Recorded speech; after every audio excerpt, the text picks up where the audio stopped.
Kata gua, ini CCTV kalau disulap jadi hewan mungkin bentukannya kayak begini. Ini dia Hyrax.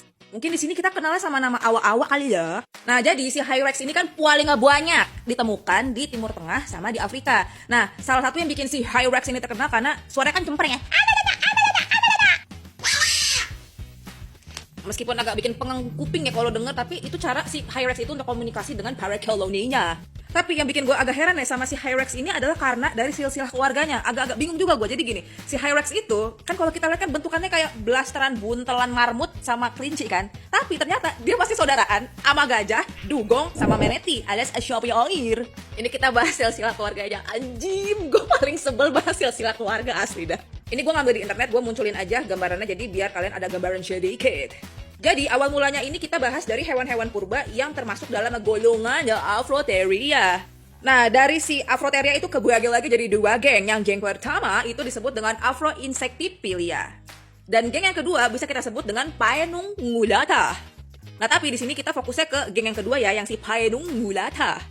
Nah, dari si Paenungulata itu terbagi lagi menjadi dua geng. Yang geng pertama itu adalah Hyracoidea. Nah, si Hyracoidea ini yang termasuk adalah si Hyrax. Terus yang geng kedua itu ada namanya Tethiteria yang dimana terbagi lagi jadi beberapa geng. Nah, dari beberapa geng itu menghasilkan beberapa hewan, contohnya kayak gajah, kayak manatee, dan juga dugong. Nah, kalau misalkan mau dilihat secara keseluruhan, berarti si Hyrax itu mempunyai kekerabatan dengan 3 hewan yang tadi gue sebutkan. Nah, terus nenek moyangnya si Hyrax itu kan aslinya kan lumayan gede ya. Gedenya tuh dibandingin sama dia yang sebaca gue itu maksimal berat Hyrax tuh sampai 5 kilo. Sedangkan nenek moyangnya itu bisa sampai ratusan kilo. Ya mungkin nenek moyangnya pas lihat si Hyrax, ya elah cucu gue jadi ciut begitu. Dan kenapa gue samain si Hyrax dengan CCTV? Karena dia itu hewan yang super duper waspada. Bahkan ketika lagi makan pun dia celingak-celinguk karena takut diserang sama predator. Bahkan ya ini saking solidnya dia ya. Kebetulan kan si Hyrax itu hidupnya berkoloni. Satu grup itu bisa antara belasan sampai puluhan.